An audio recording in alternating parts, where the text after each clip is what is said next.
All right, that's it for our business question, boys. We're now going to go to our general questions.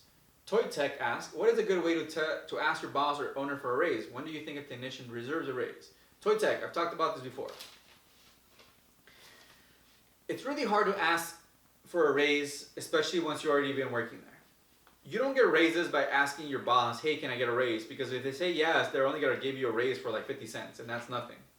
Especially with the way taxes are, you're getting crazy amount of taxes anyway, so it's not really going to make a difference.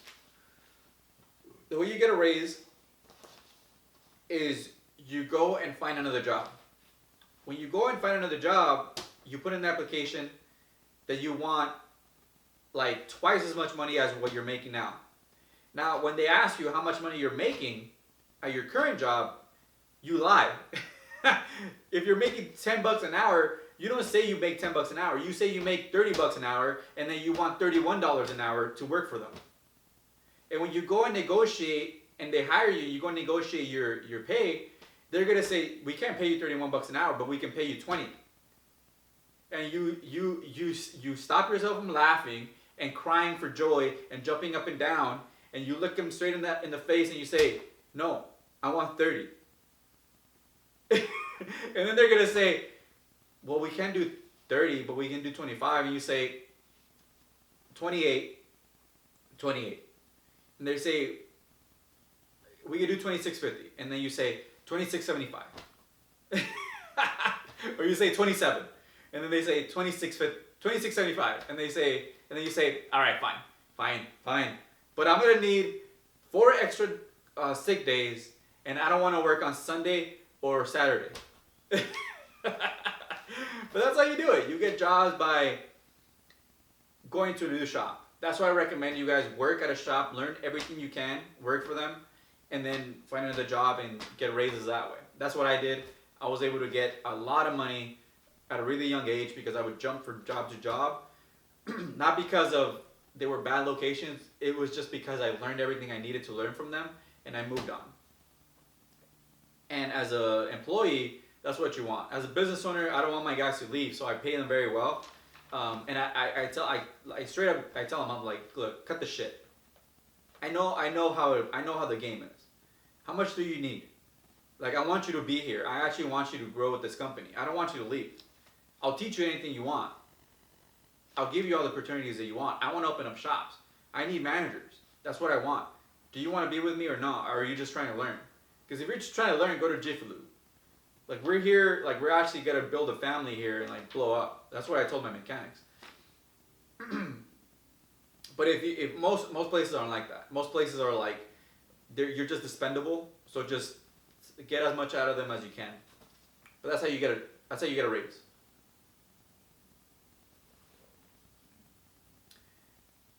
Carol Benz asks, what happened when a car comes to a dealership for warranty or recall? The car gets fixed under the warranty or the recall. Most of the time. Alright, Gazone asks, hey Nestor, can you explain in detail about how to pass referees inspection of smogs with highly modified daily driver streetcars? I'm moving to LA or OC this year and I want to build a daily driver modified Mustang.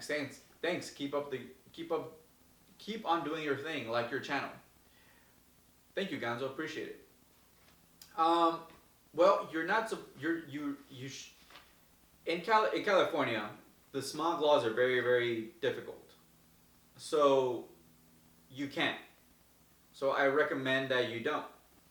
So, and if you are gonna modify your car heavily like that, it's not gonna be a daily driver, and you're gonna have to register it as a race car or off highway use only. And you can do that, but you can't drive it on the street. So that's the only way to do it. So Nestor Mendoza does not advocate you modify your cars at all. All right. Brandon Baliquit says, so for recording, how many SD cards and what are their sizes that you use to film your whole day's worth of work? How do you get royalty-free copyright music for your videos? And where did you get those circle lights you use? Brandon, I use a 64 gig SD card for my camera. That pretty much covers the entire day. I have smaller cards that are like 30. No, I think one of them is like 16, and that fills up really fast. I normally go through like around 25 to 36 gigabytes a day. That's how much storage my camera uses normally, which is about 3 hours worth of filming that I do a day. Like I say, I compress all of my day to like 20 minutes for you guys, but I record a lot. um, Royalty free music. I use SoundCloud. Go to SoundCloud and just type in, just look through the music and then find stuff you like. A lot of artists are coming up, so they want their music out there, and you get you could download their music and use it on your videos as long as you give them credit. So my guy that I use, his name's Jeff Kale, and I always give him credit, and he's become like pretty cool. And I buy what ends up happening is that he does have albums for sale that you can buy, and I bought like his album set, and you can use his album set if you buy it, which I did, and I don't have to put copyrighted or by Jeff Kale. But I would use SoundCloud. Good music there. If you want to use something like there's this website called audioblocks.com that you could get royalty free music through them, but it's like $100 a year to subscribe to them. But the cool thing about them is that you can have different sound effects. The ring light, I got it from Amazon. I'll put the link to the Amazon page in the description below for you.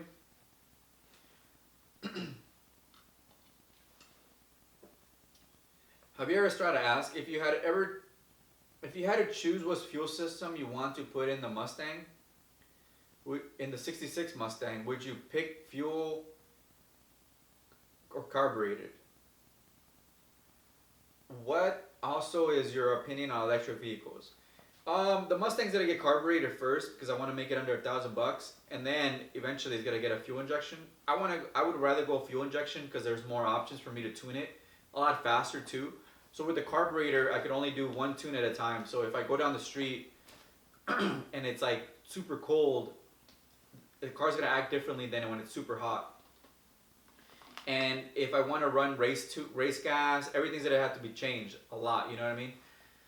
So with fuel injection, there's more possibilities and faster tuning. And there's so many companies out there that make like good harnesses and good computers for me to tune fuel injected cars nowadays, that it'd be silly for me not to use that technology. So at first it'll be carbureted, and then it'll be fuel injected.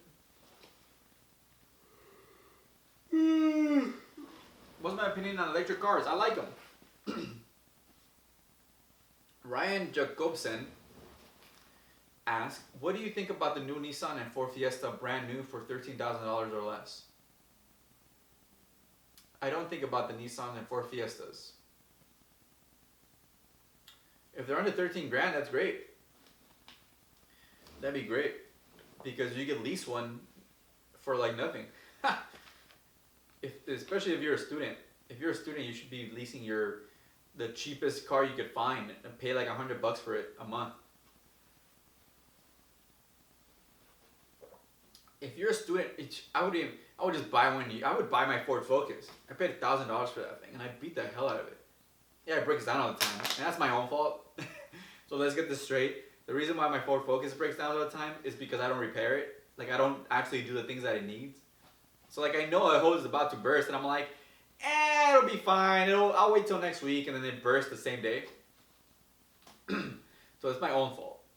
But you guys that are responsible, make sure that you take care of the repairs that your car needs. All right.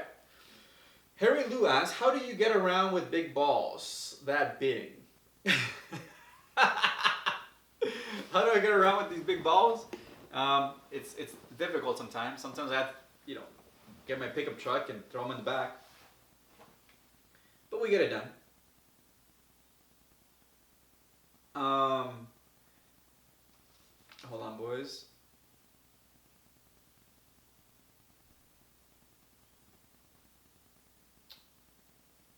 On a serious note, do you Do your mechanic shirts run a size small or bigger? Anytime I order a custom design shirt, it's always like I'm wearing a vice grip. They run a little small, like half a size small. So if you're large, you get an extra large because it'll shrink too. So, but yeah, I appreciate it though. Pick up your shirts, boys. Under that mechanic. All right. Burnt Clutch asks, "Sup, Nestor? I keep my question simple. At first gear, coasting through bumper to bumper traffic, less than 3 miles per hour, and no application of the gas pedal, my car seems to lurch forward, sort of. Could there be binding within the clutch assembly? Odometer at 80K. Love your content, man. Thanks." Burnt Clutch. Little weird that you're having issues with your clutch at 80,000 miles. It should be completely disengaged. If you have replaced the clutch, you might have a couple issues there. But more than likely, if you haven't repaired the clutch before, I don't know what kind of car it is, but if it's cable, if it's a cable clutch, you might have a binding clutch cable that is compressing the clutch fork just a little bit, enough for the clutch to be a little bit engaged. You could have a bent fork that's causing the clutch to engage. If you have a master cylinder or a slave cylinder, you could have an issue with that where it's staying engaged because the slave is like engaged somehow. Or you could just be having a bad, the clutch wouldn't really cause that. So yeah, it's either, maybe like the pressure plate could be like pressing on it. So yeah, more than likely it's one of those things that I just mentioned. And what it'll do, it'll wear out your clutch faster. Oh, and then sometimes you can get an adjustment, like on Mustangs. There's like an adjustment, like it's cable, and then there's like it looks like a butterfly, and that thing you have to press down to like adjust the clutch pedal. And sometimes people don't, those teeth break off, and then like it'll be a little bit compressed. So yeah, a couple of things could be wrong. What I recommend to figure out what's going on with that is disconnect whatever form of device they're using to engage the clutch. So if they're using a master cylinder, a slave cylinder, remove the slave cylinder from the clutch fork and let the clutch fork just hang there and turn the car on and see if it still engages. Like you're telling me it does. If it still engages, then you know it's either going to be, more than likely it's going to be the clutch itself, because the only thing that's staying on at that point is the pressure plate. You know what I mean? Because the fork should be like flopping around when you don't have anything on it. You can remove the cable or the slave cylinder, and then if it's still moving, it's probably the clutch itself, the pressure plate. Now, if it doesn't move, then you know it's either the cable, the pedal, the fork, or the slave. So, yeah, narrow it down doing that test. Christian M asks, how can you become more independent when you're used to being with others? By the way, I just activated my YouTube account to start interacting with your channel. I've been watching your videos for a long time. Good work. The Mechanical C, in a social way. I asked them to give me an example. In a social way, not relying on others for happiness or to have fun. There's moments where I want to go out by myself, but I feel I won't enjoy because I'm not with friends. Well, Christian, have you ever gone out by yourself?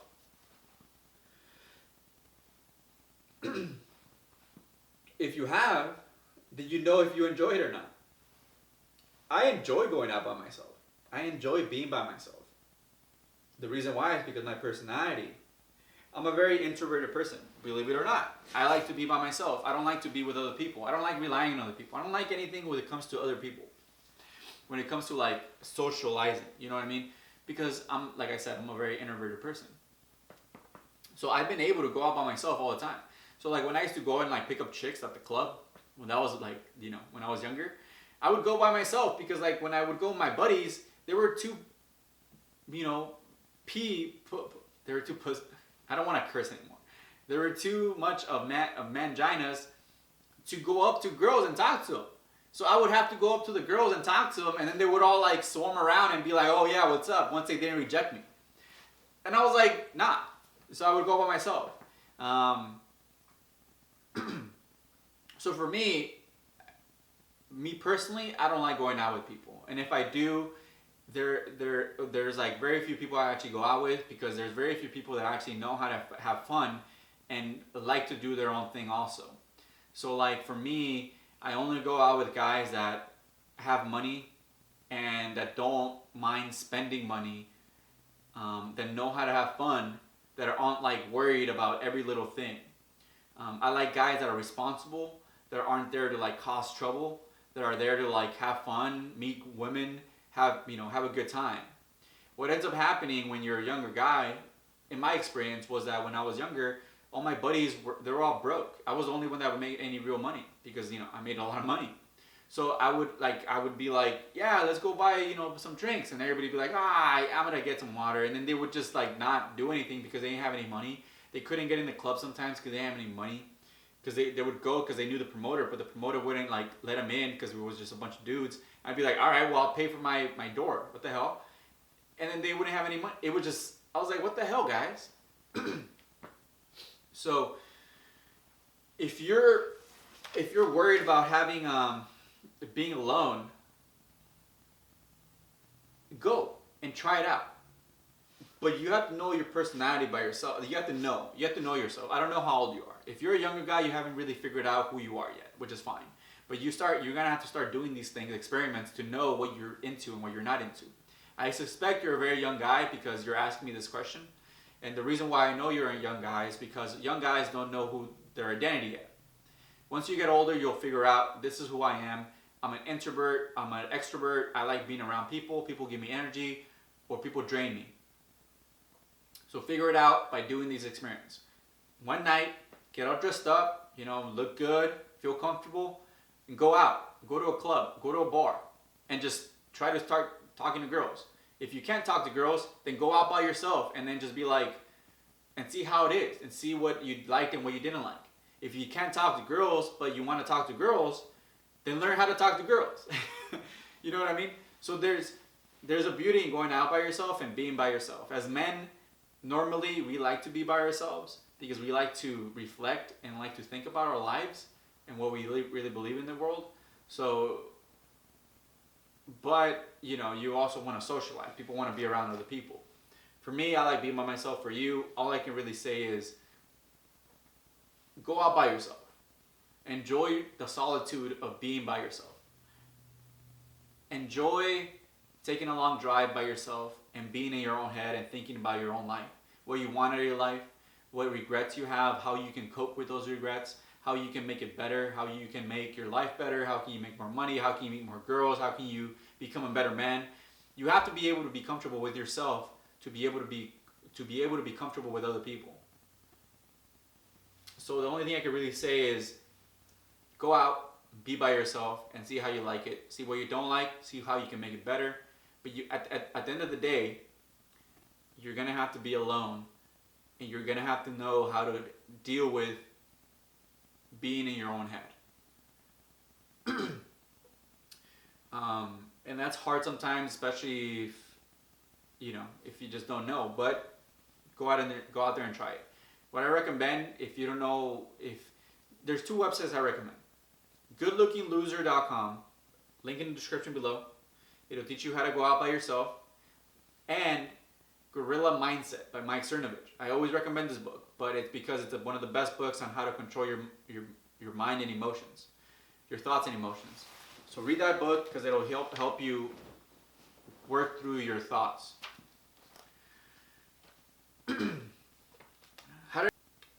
All right, Pitbull asked me, how did you start being a mechanic? I went to trade school.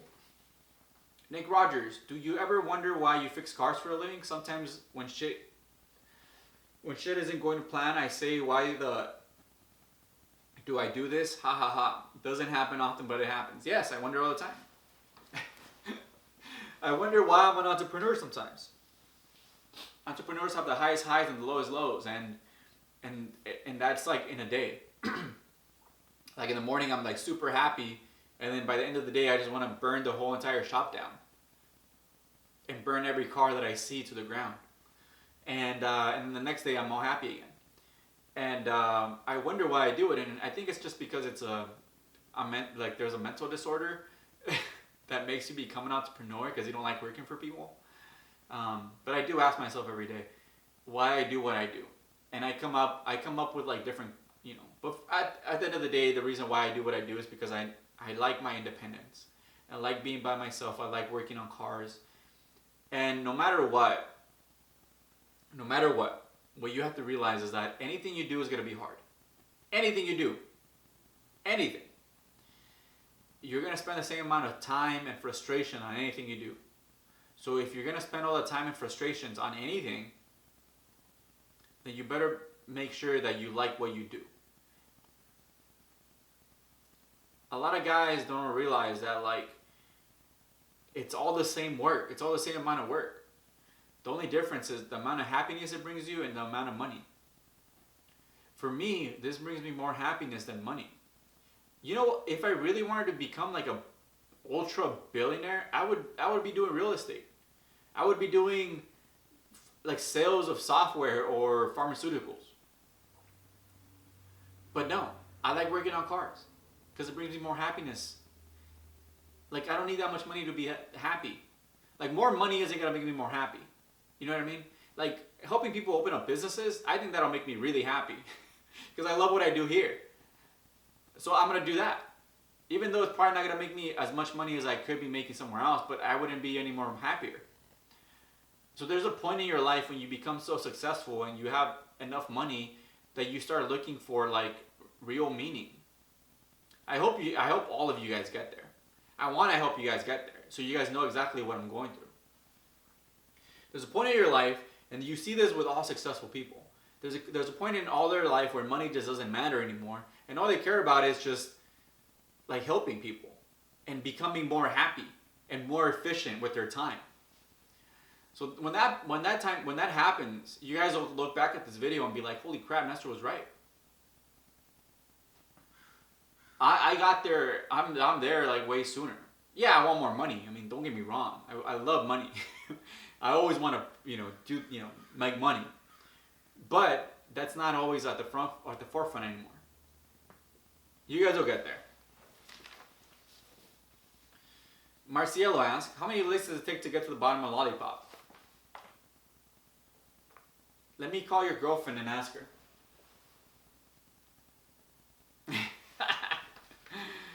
Ryan Jacobson asks, how do you increase views on a car for sale on Craigslist that just won't sell? Well, number one, Ryan,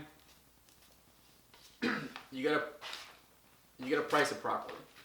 A lot of times, people aren't calling you because the pricing's wrong. But more than likely, on top of that, you're probably not taking good pictures of it. I gotta write a post on this. I'm writing my book on how to buy and sell cars on Craigslist, but in one of the chapters I tell you guys how to sell the car. And in that chapter, there's a section where it's gonna be like how to take pictures. And that's really important. Good pictures is like the number one thing when it comes to Craigslist. The title, the amount of money you're posting it for, and the pictures are like the three things that get people to click on the ad and look at your car. I couldn't tell you how many times I would buy a car for like $500 running. I would get the car, clean it up beautifully. Then the next day, I would take pictures of it the way I take pictures of a car, put it up for sale the next day. The day after that, I would have hundreds of people, not hundreds, but I would have a lot of people hitting me up to buy the car. And I would sell it a day later. Why? Because I cleaned it up and I took proper pictures. Because that's all the difference that it makes. Guarantee you. If you email me some pictures of that or email me the link to the car, and I'll tell you what you're doing wrong. More than likely, it's one of those three things. The price is wrong, the pictures suck, or the title's bad. All right, boys. Questions are over. That's it for our Sunday Business Talk. I appreciate you guys watching. Thank you so much. Like always, hit hit the share, hit the like button, leave me a comment, let me know what you guys thought. Make sure you check me out on Patreon. It's a great way for you guys to support your boy. I appreciate you guys supporting me, watching the videos. It means a lot. Getting all teary-eyed. But like I say, you know, I do put a lot of work in these videos. Like I said, I'm not a very extroverted person. So when I sit here and talk for a full hour or even more, I get tired. I lose my voice. Because I'm not used to it, to be honest with you guys. I'm normally very quiet. I choose my words wisely and I don't say many words. But I get so excited and I just want to talk to you guys all the time. But I appreciate you guys watching. Check me out on Patreon, Facebook, Instagram, Snapchat. Make sure you subscribe if you haven't yet. Thank you so much. I appreciate it. I'll see you guys next week for the next Sunday Business Talk. Great questions. I hope I answered a lot of them. And I hope they made sense. Thank you so much. I'll see you guys next week.